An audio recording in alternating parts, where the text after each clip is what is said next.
By Jim Hoff for the GatewayPundit.com. Former Trump campaign staffer George Papadopoulos was sentenced on Friday to 14 days in prison after being set up by the Obama deep state in 2016. Yeah, this was all a setup.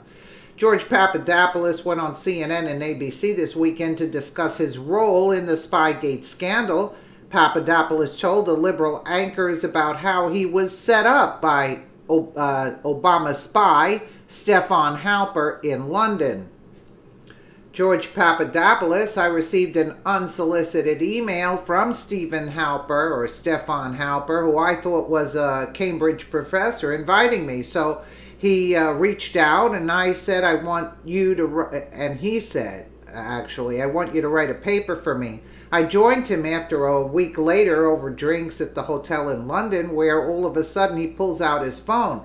Everyone has phones when they meet with me, and he places it in front of him, and he begins to tell me, so George, of course, hacking is in the interest of your campaign.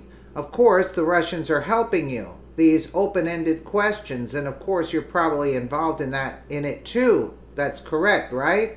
Papadopoulos was set up by the Obama DOJ. Of course, the liberal media is ignoring this development because it does not conform to their biased and inaccurate reporting against the Trump administration. The liberal mainstream media can never be trusted. They completely ignore this stunning development. Dan Bongino weighed in on this Papadopoulos confession on Fox and Friends. Dan Bongino, this is one of the most grotesque acts of media malfeasance that I have ever seen.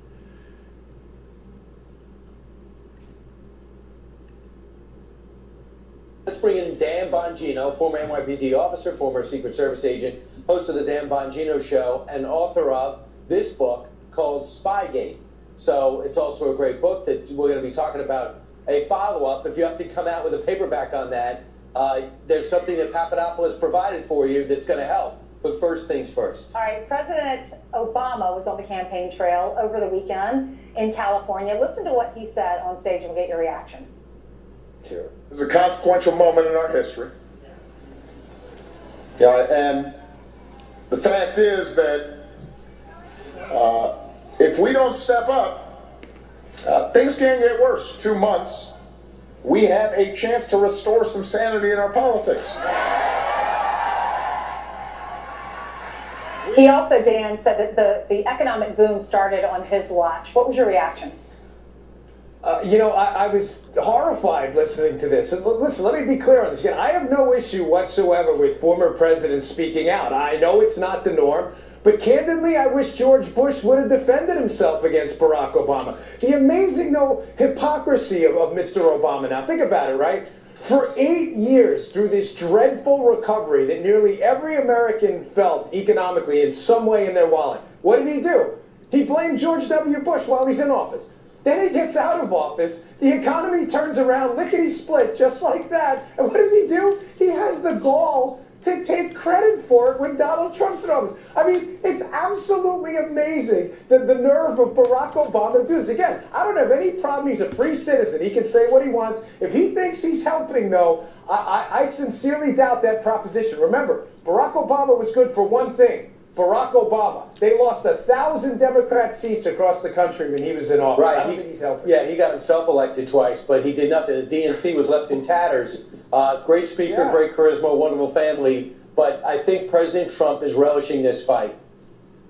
Yeah, I think so too. And his comments, Barack Obama's comments about the DOJ, how President Trump shouldn't use the DOJ to go after political opponents, was that like his shot at comedy? Did he see an opening in the comedy field for some extra, a few dollars and on the Laugh Factory Act? I mean, that's got to be a joke. I mean, Barack Obama's administration was knee-deep in the quagmire of this entire Spygate scandal. I think he should sit this one out on the DOJ. As well. Just my personal advice. Yeah, and don't forget what he did with the Tea Party.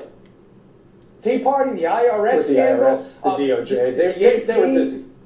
Fast and No, Furious. I mean, the AP, the phone records tapping, it went on and on and on. The litany of scandals is 3-4 pages long. Right. Well, the scandal we're talking about right now on all the channels is the Russiagate thing. And It was last week that George Papadopoulos was sentenced to 14 days in jail because he wound up telling the FBI something that was not true. Turns out, it sounds like, and here he is talking about his run-in with a CIA informant, who it sounds like was taping everything he said, trying to trap him. Sounds like it was a setup. Here he is over the weekend.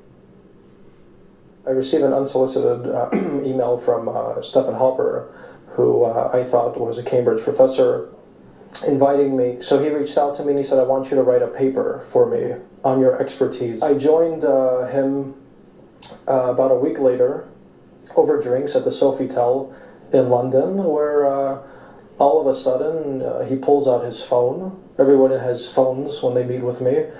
And he places it in front of him and he begins to tell me, so George, of course, hacking is in the interest of your campaign. Of course, the Russians are helping you. These open-ended questions, and of course, you're probably involved in it too. That's correct, right, George?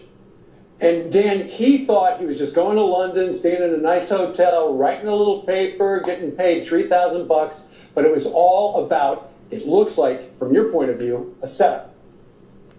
Oh, there's no question in my mind. And let me be clear on this, too. I am begging the liberal media that alleges out there that anybody who brings up the facts surrounding this case is doing some kind of a conspiracy theory. I'm literally begging you to debunk the facts in this case, because you can't.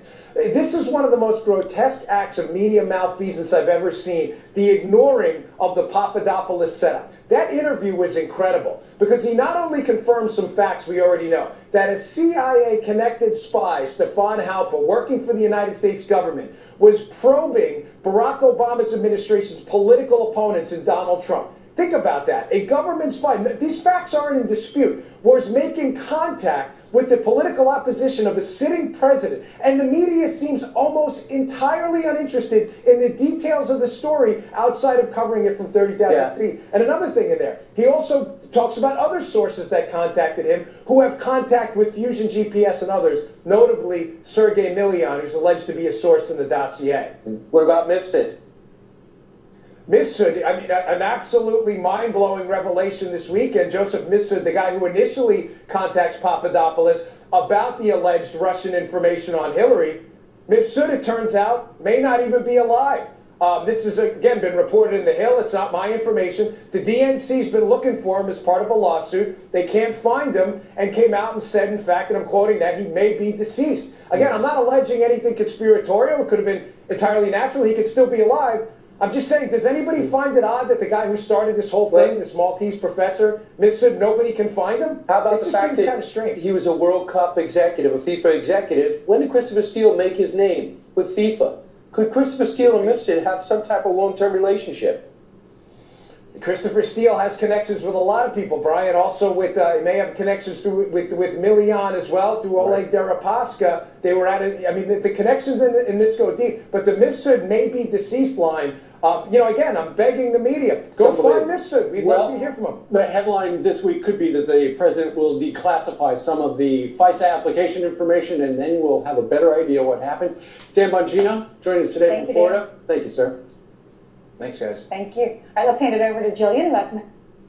That's very interesting, Bongino covered a lot, and he said it's very strange that M.SHAH is gone missing, but when he said that Obama was setting up spies to set up people from the Trump campaign, I mean, that's, this is all going to come out, mind you. Yeah, this is all going to come out eventually. And there's going to be hell to pay when this does